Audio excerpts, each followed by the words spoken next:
Alrighty guys, so after you guys enjoyed the video, make sure to hit the description down below and check out the Innovation Yu-Gi-Oh! Amazon page for all of your Yu-Gi-Oh! needs. What's going on, everyone? So in today's video, you guys can see, we bring you guys the 5 best decks for the September 2017 format. And I will say this is going to be prior to Circuit Breaker. So once the Circuit Breaker set drops next month, I will be revamping this list and probably do it as a top 10 format. I haven't decided that. I'll let for y'all to be the judge of that one. And as you guys already know, we do have a new round of the giveaways up. So if you guys want to enter the channel giveaway and get you guys an exclusive MetaMats Way of the Warrior playmat, all you have to do is leave a comment on this video and be a subscriber to both my YouTube channels. Alright, so let's start into it. Starting off by saying the number 5 deck on this list is Dinosaur. Now, while making this list, picking 5 decks was really tough, but with that being said, I definitely believe Dinosaur deserved the number 5 spot. The deck, even though Miscellaneous Sources got hit down to 1, it still has a decent amount of consistency with cards like the Dragonic Diagram, which would allow you to pop the babies. You may not be able to search out the Legos having the true Draco, but you can still search out the Fire Draco and the Water Draco. And from what I hear from a lot of Dinosaur players, that combo is still pretty nasty. But let's go outside of the True Draco variants, where you can search out the True Draco monsters with Dragonic Diagram and popping the babies. In pure Dinosaur variants, I've personally witnessed at locals and at regionals that if you run Lost World, you can run your baby dinosaurs into an opponent's monster and just go off and OTK crazy with cards like Double Evolution Pill.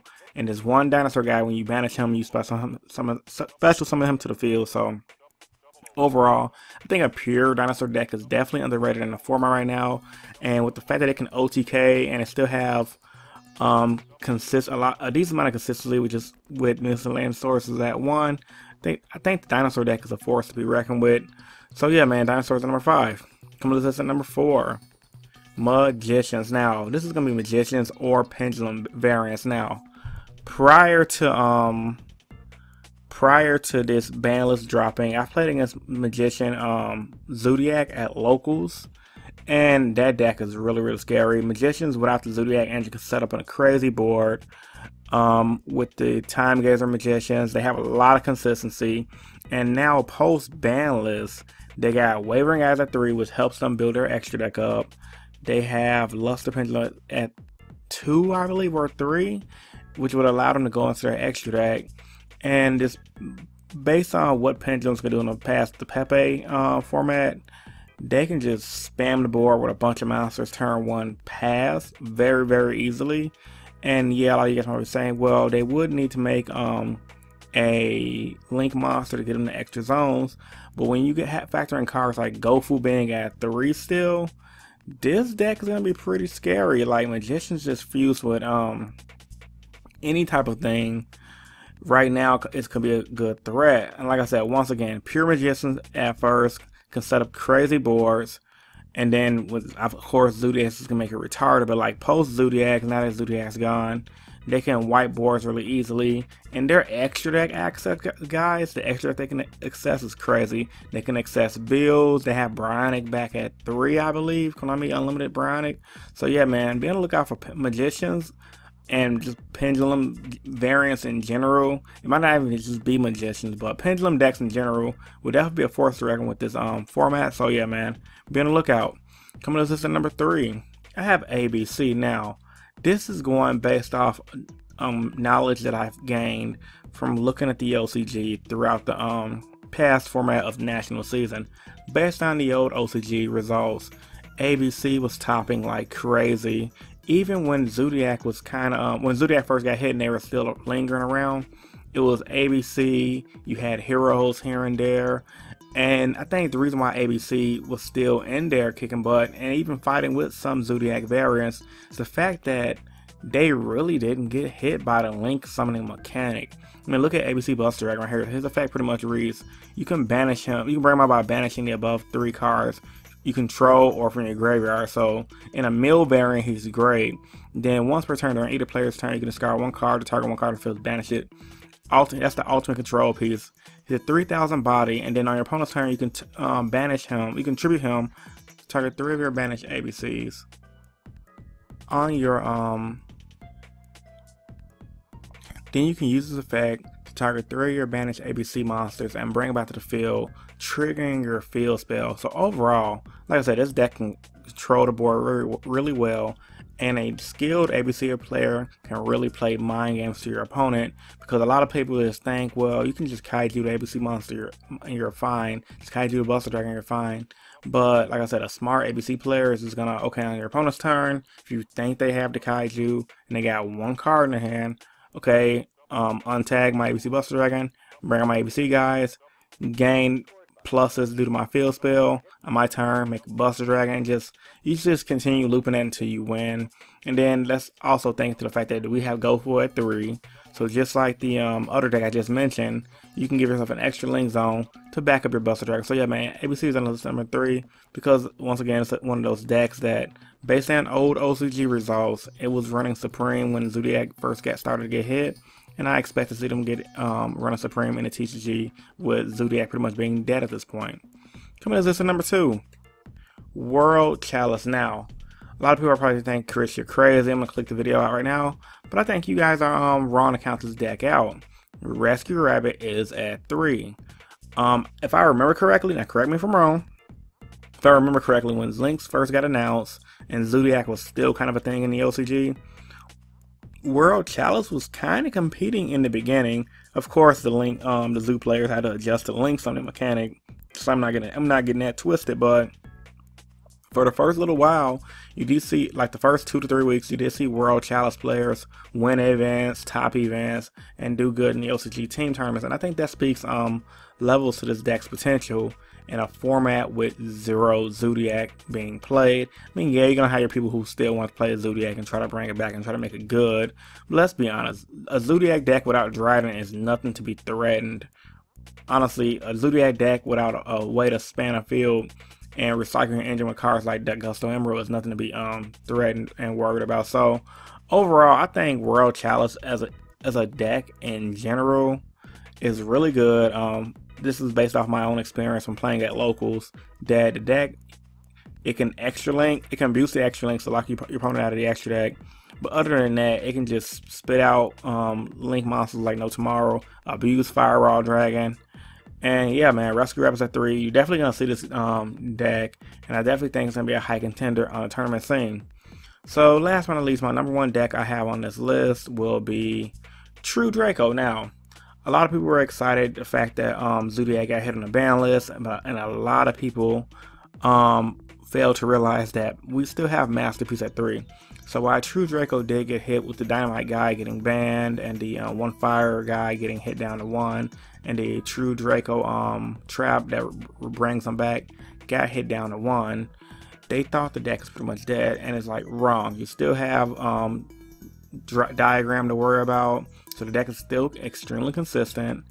The deck can run Domain and the Monarchs. That's something a lot of people are forgetting about. A lot of True Draco players earlier mid this format was abusing the Domain engine with Masterpiece, and I think it did okay at the regionals. Some regionals here or there, correct me if I'm wrong. I did definitely see it at locals, and bringing out a Masterpiece that's unaffected by selling traps, it can pop in your opponent's turn, and dropping a Domain in most cases is going to be GG and Re. I mean, and it doesn't have to worry about Zodiac. And Zodiac, honestly speaking, was a deck that was definitely keeping this deck back from reaching its true potential, which is just sitting on Masterpiece, popping your opponent's monsters, and passing. And the deck doesn't have to rely on an extra because it can run Domain. So all you're going to be doing is just spitting out beefy monsters and just passing and popping. It's an ultimate control deck, which is why it's on list number 1. I personally watched a video from Yu-Gi-Oh! Tube, and he showcased a Masterpiece showcase showing that this deck is tier 0. Now, I don't think it's tier 0, but it's definitely tier 1. So unlike most of my top 5 decks for the format, this video I listened to you guys, and I actually did some honorable mentions for the format.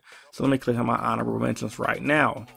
So honorable mentions for the format. Now, these are decks that I feel like will definitely be played in the format, but they just couldn't make my top 5 cut. If I would have made this a top 10 list, I definitely would have included all 3 of these decks.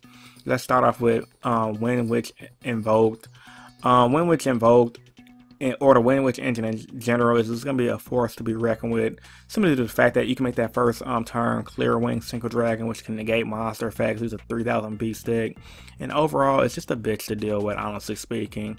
But the thing about the Wind Witch deck that the reason why I didn't include it in my top 5, because yeah, it can spit out that big monster, but it does fail to cards like Kaijus, and unlike other decks that can handle Kaijus and play around it like the ABC deck, the Wind Witch deck, once they get their monster Kaiju, you're pretty much SOL, pretty much.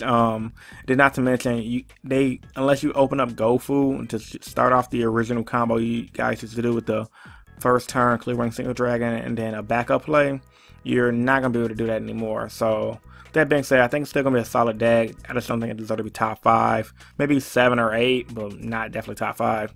Then over here we have Trick Stars right here now. This is going based off my knowledge of what I've seen people play at locals, regionals, and just talking to players in my local community. And they all agree that Trick Stars, while it's a solid deck to play for locals specifically, it is not that good of a deck. Maybe a Trick Star Wind Witch deck can kind of do some damage because they can control and they can wipe your hand and they can burn you. But 9 times out of 10 in a competitive environment, in that 9 to 10 round tournament, the deck's consistency revolves around just getting rid of your opponent's hand turn 1 with the Drone and Lightbird combo, and or hoping to burn your opponent out turn 1. So with that being said, if you can't do that consistently for 8 to 10 rounds, you're not going to be winning. Now, it's not a bad deck, and it did do well in the LCG, and is kind of doing well in the LCG now. But I will say that since True Draco's a thing, I do believe that's going to hinder this deck's potential. And if I were to add it on this list, it'd definitely be number 5. But it's definitely a solid number 6, which is why it's in my honorable mentions. And then, of course, I had to have Heroes in my honorable mentions because, like I said, I tested Heroes at my past regionals I went to, and the deck played phenomenal.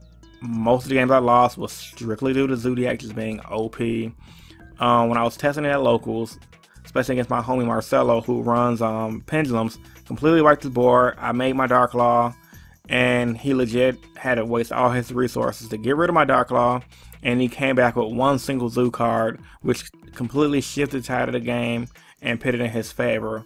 So yeah, I think Dark Claw Heroes is definitely underestimated because no one knows about how good the deck is, and no one's tested it but me and probably a few other random people. But yeah, man, the OCG hero deck right now is pretty solid. I highly recommend you guys looking into it. And plus, we have Summoner Monk at 3, so why not try this deck out? I mean, yeah, we don't have Stratos, but 3 Summoner Monks can guarantee your Dark Claw first turn. So yeah, man, these are my honorable mentions. Post your thoughts and opinions about this video in the comment section down below. As a recap, so yeah, these are my honorable mentions. True Draco was number 1, World Chalice was number 2, ABC was number 3, Magician's number 4, and Dinosaur was number 5. So these are my top 5 best decks that you guys have to worry about for the September 2017 format. Once again, post your thoughts and opinions about this video in the comment section down below. And if you are a new viewer to the channel, I'd love for you to subscribe for more Yu-Gi-Oh content. I'm uploading videos as much as I can, damn near every single day. So yeah, man, Chris from Innovation Yu-Gi-Oh, and I'm signing out. Peace and stay innovative. Deuces.